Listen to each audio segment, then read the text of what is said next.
दिवस मनाने के लिए यहाँ एकत्रित हुए हैं। रसायन विज्ञान है क्या, पहले तो आप ये समझें। तो हर विषय का अपना एक गहन रिसर्च होता है, उससे जुड़ा हुआ होता है। जैसे वनस्पति विज्ञान की बात करते हैं तो आप तुरंत कह दोगे कि पेड़ पौधों से जुड़ा हुआ। जीव विज्ञान की बात करें तो आप कहोगे गुरुजी जीव जंतुओं की संरचना से जुड़ा हुआ। रसायन विज्ञान में अपन क्या करते हैं, रसायनों के बारे में बहुत गहराई से अध्ययन किया जाता है। इसमें बहुत जटिल विषय भी है और बहुत सरल विषय भी है।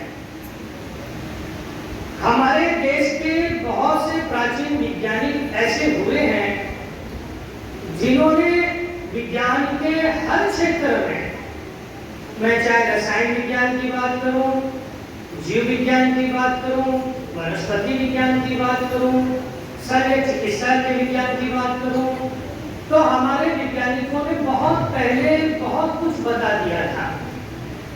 लेकिन हमारा एक तरह से हम ये कह सकते हैं कि दुर्भाग्य है या हमारी पहुंच वहां तक नहीं हो पाई जहां तक विज्ञान को पहुंचना होता है लेकर। तो हमारे वैज्ञानिक केवल हमारे भारत की किताबों में ही कहीं खोकर रह गए, और अब तो हमारे भारत की किताबों में भी उनका जिक्र बहुत कम आता है। इसके पीछे उद्देश्य क्या है? जो हम आज 2 अगस्त को राष्ट्रीय विज्ञान दिवस मना रहे रसायन विज्ञान के रूप में, उसके पीछे का आप मेन उद्देश्य समझने की कोशिश कीजिए। हमारे जितने भी वैज्ञानिक थे वो किसी अंधकार में खो गए हैं आज की तारीख में। चरक के बारे में, पास्कराचार्य के बारे में, नागार्जुन के बारे में हम यदि चर्चा करें तो आप में से कितना जानते हैं उनके बारे में? बहुत कम या ना के बराबर। 2 साल का भी नहीं है। हमारी पुस्तकों में उनके बारे में जो भी चल रही है स्कूलों में, कॉलेजों में, आप देखो बहुत कम मिलेगा। पुरानी किताबें जो थी, मुझे जहां तक ध्यान आता है 1-2 पाठ पहले आते थे चिमनियों से जुड़े हुए, अब तो वो भी हटा दिए गए। अब गवर्नमेंट की क्या मंशा है वो तो अपन नहीं कह सकते, लेकिन हमारे भारतीय वैज्ञानिक जो प्राचीन थे, विज्ञान मंत्री जो हमारी है भारतीय संस्था, जो उसका एक प्रयास है कि हमारे जो प्राचीन वैज्ञानिक हैं उनको हमारे आने वाली जो पीढ़ियां हैं वो भूले नहीं, उनके बारे में जाने, चर्चा करें। वरना हम तो जान ही नहीं पाएंगे चरक का क्या महत्व था, नागार्जुन कौन थे, प्रफुल्ल चंद्र राय कौन थे, जगदीश चंद्र बसु कौन थे, न्यूटन तो हम सब जानते हैं, डाल्टन भी सब जानते हैं, जानते हैं ना, लेकिन हम इनको नहीं जानते। और जो आज आधुनिक विज्ञान के अंदर आप डाल्टन का, न्यूटन का पढ़ते हो, उनकी सारी बातें हमारे इन प्राचीन ऋषि मुनि वैज्ञानिकों ने बहुत पहले बता दिया था। ध्यान रखना, अणु के बारे में हम पढ़ते हैं कि डाल्टन का परमाणु सिद्धांत दिया गया था। अब कौन बताएंगे? हमारे महर्षि कणाद ने तो 500 वर्ष पहले नए वैज्ञानिकों के रूप में, हमारे महान वैज्ञानिक जिनको शल्य चिकित्सा का जनक कहा जाता है, कोई बता सकता है क्या उनका नाम? कोई भी बड़ी क्लासों से? ये सोचने का विषय है, ये सोचने का विषय। तो ये गलती आपकी भी नहीं, जो हम पढ़ते ही नहीं, रुझान ही नहीं है, धीरे धीरे वो विलुप्त हो गई है। तो इन चीजों के ऊपर प्रकाश डालने के लिए आज हमें इन एक महान वैज्ञानिक के बारे में एक जानने का मौका मिला है। तो हम सबको सोचना चाहिए। विज्ञान के अंदर आज हम बहुत सारे वैज्ञानिकों के नाम पढ़ते हैं, लेकिन प्रफुल्ल चंद्र राय में मन को शायद आप भी पहली बार सुन रहे होंगे या कोई 1-2 बार सुना होगा। यही कारण है कि अभी अपन ने भाग तो लिया, लेकिन संख्या उतनी ज्यादा नहीं थी। तो ये चर्चा ये है कि क्या बोले, सही है? तो ध्यान रखना, रसायन विज्ञान क्या है? जिनके अंदर हम चीजों को बदल सकते हैं। क्या है रसायन विज्ञान? जिनके अंदर हम चीजों को बदल सकते हैं। बदलने का स्वरूप भी 2 प्रकार का होता है।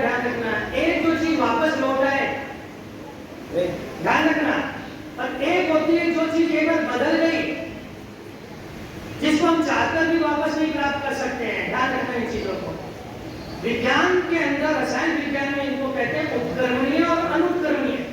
क्या बोलते हैं?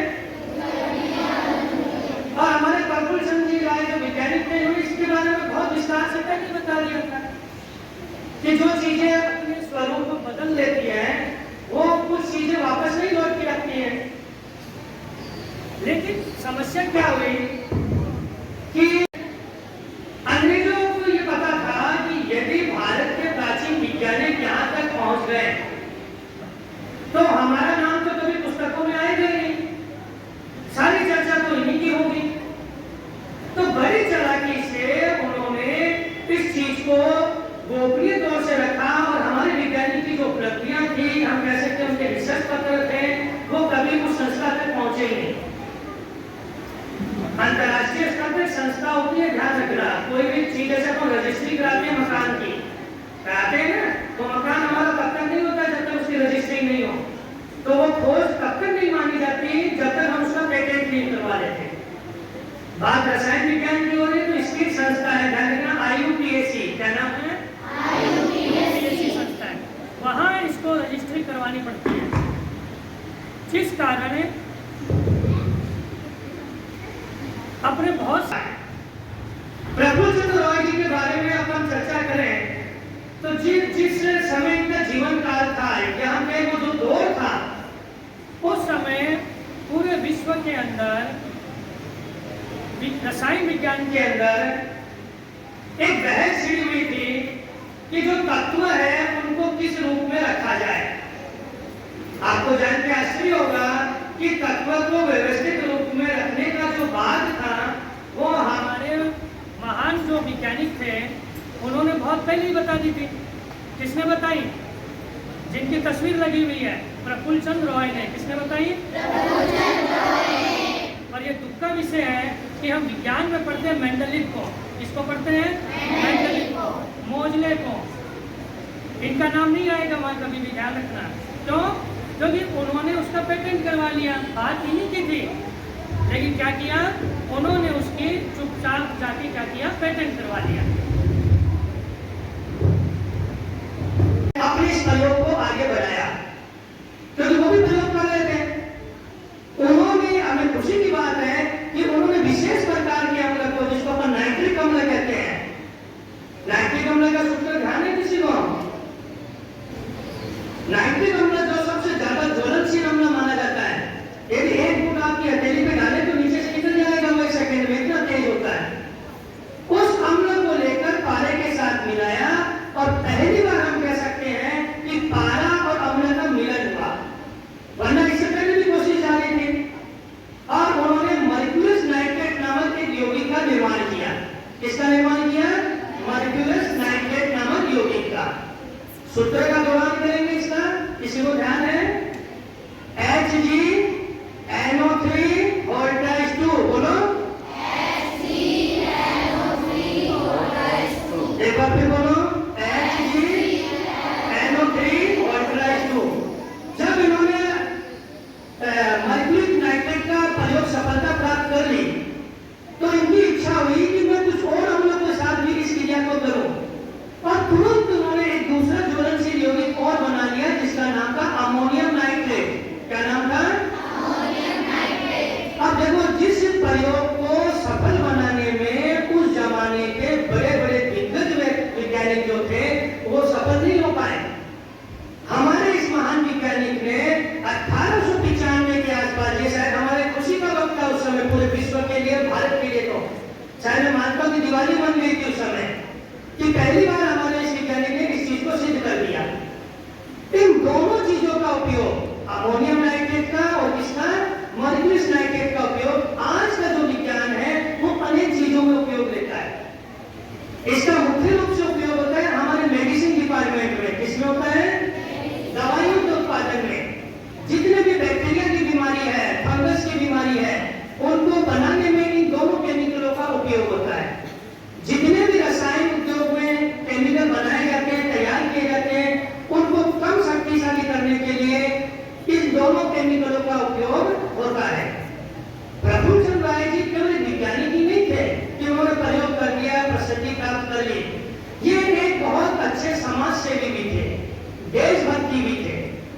में भी थे। इनकी इच्छा थी कि जो मैंने खोजा है उसके बारे में मेरे देश के हर नागरिक को पता चले, हर विद्यार्थी को पता चले। और उसके लिए उन्होंने क्या किया कि अपनी छोटी सी जो खेती की जमीन थी, उस जमीन को उन्होंने एक उद्योग के रूप में विकसित किया। किस रूप में? उद्योग के रूप में। और उन्होंने छोटा सा कारखाना अपने जमा पूंजी को लगाकर और उस कारखाने का एक तरह से शुरुआत कर दी। शुरुआत में ये छोटे छोटे केमिकल्स बनाते थे, जो विद्यार्थी गरीब है, जो विज्ञान की रुचि रखते हैं, उनको ये बुलाते थे और उनको निःशुल्क शिक्षा देते थे। बचपन से ही देखो एक तो चीज है कि जो प्रतिभा के धनी होते हैं, उनकी हरकतें जो होती है वो कब से दिखनी शुरू होती है? बचपन से ही होती है ना। तो बचपन से ये कोई भी रसायन हाथ में आता उसको मिलाकर देखते थे। हालांकि आप लोगों को इस चीज का ध्यान रखना है कि इससे कोई नुकसान भी हो सकता है, लेकिन उनकी इच्छा थी तो वो पढ़ते थे पहले कि इसके बारे में क्या जानकारी लूं, किससे इस प्रयोग को करूं। आपको आश्चर्य होगा कि उन्होंने 200 रिसर्च पेपर अपने नाम से लिखा है। कितने पेपर है? 200 रिसर्च पेपर। जब ये सारी खोज हो गई तो किसी ने कहा कि इसके बारे में आपको बताना पड़ेगा अंतर्राष्ट्रीय स्तर पर। ये तो बात भारत में हो गई, ठीक है, विश्व में कौन जानेगा आपको? तो उन्होंने उसके लिए इंग्लैंड जाना पड़ा। कहां जाना पड़ा? इंग्लैंड के अंदर एक केमिकल सोसाइटी चलती थी उस समय। अब तो IUPAC बन गई है, ध्यान रखना। लोग वो आज भी ऐसा कर रहे हैं। हमेशा से क्या होता है कि जो क्वालिटी की चीज होती है वो विदेश में ले जाते हैं। तो एक बार बहुत लंबी राशि का प्रस्ताव इनके पास उस समय अमेरिका से आया था। कहा कि आप हमारे देश में चलो, हमारे देश में इन केमिकलों के दवाइयों के इस्तेमाल में कीजिए, हम आपको बहुत मोटी तनख्वाह देंगे, आपका नाम होगा, पद होगा, सब चीज होगा। आपको आश्चर्य होगा कि इन्होंने कहा कि नहीं, ये खोज मैंने मेरे देश के लिए की है। यदि मैं आज अमेरिका में चला गया तो मेरा नाम तो इनके साथ जुड़ जाएगा, मेरे देश का क्या होगा? तो उन्होंने वो प्रस्ताव ठुकरा दिया और वो सारा ध्यान उन्होंने अपने देश में आके अपनी खोज में लगा दिया। और कहते हैं कि आज आप कलकत्ता में भी जाओ तो बंगाल केमिकल वर्कर्स के नाम से बहुत बड़ा एक वहां पे फैक्ट्री लगा हुआ है। दुर्गापुर नाम एरिया है वहां का, ध्यान रखना, दुर्गापुरा, उस जगह पे आपको ये मिल जाएगा, जहां इतनी बड़ी विशाल मतलब फैली हुई है। उस छोटे से विश्व को किसने तैयार किया? प्रफुल्ल चंद्र जी रॉय ने। ध्यान रखना, किसने तैयार किया? प्रफुल्ल चंद्र। आज उस फैक्ट्री में दुनिया भर के केमिकल जो है, जिनसे चीजें बनती है, दवाइयां बनती है, जो उर्वरक की क्रिया यूरिया की चीजें बनती है, उनको बनाया जाता है। दूसरी बात मैं ये कहूंगा कि उस समय हम आजादी के रूप में गुलामी के रूप में जी रहे थे, आजाद होना चाह रहे थे। तो उन्होंने कहा कि विज्ञान इंतजार तो कर सकता है, लेकिन हम आजादी का और इंतजार नहीं कर सकते। ये भी मुझे पुकारा गया तो मैं इस चीज को छोड़ के मेरे देश को आजाद करने में लग जाऊंगा। तो उस समय जो दंगे होते थे या हड़ताल होती थी, देश के जो नौजवान जाते थे, तो उस समय इनका भी मन होता था, तो ये उस भागीदारी में जाते थे। बहुत बार जेल भी जाना पड़ा, लेकिन उन्होंने कभी ये नहीं सोचा कि मैं तो महान वैज्ञानिक हूं, मैं क्यों इस जगह पे जाऊं। इनका थोड़ा सा जीवन जो मैं कहूंगा कि बहुत कम समय के लिए ये उस जमाने के गोपाल कृष्ण गोखले और महात्मा गांधी जी के संपर्क में आए थे। महात्मा गांधी जी से ये बहुत प्रभावित हुए। महात्मा गांधी जी ने कहा कि आप तो वैज्ञानिक हो, आपको देशभक्ति से क्या लेना देना, आपका रुझान? तो उन्होंने कहा नहीं, मैं साइंटिस्ट बाद में हूं, पहले क्या हूं? एक भारतीय हूं। और जब मैं ये देखता हूं गुलामी की जंजीरें मेरे लोगों के पैरों में, तो मुझे बहुत दुख होता है। तो वो समय समय पे स्वदेशी आंदोलन में भी भाग लेते थे और उन्होंने अपने पूंजी से स्वदेशी उद्योग की स्थापना, पहले उद्योग की स्थापना की थी कलकत्ता में इन्होंने। ये बंगाल के पहले उद्यमी माने जाते हैं, ध्यान रखना। और हमारे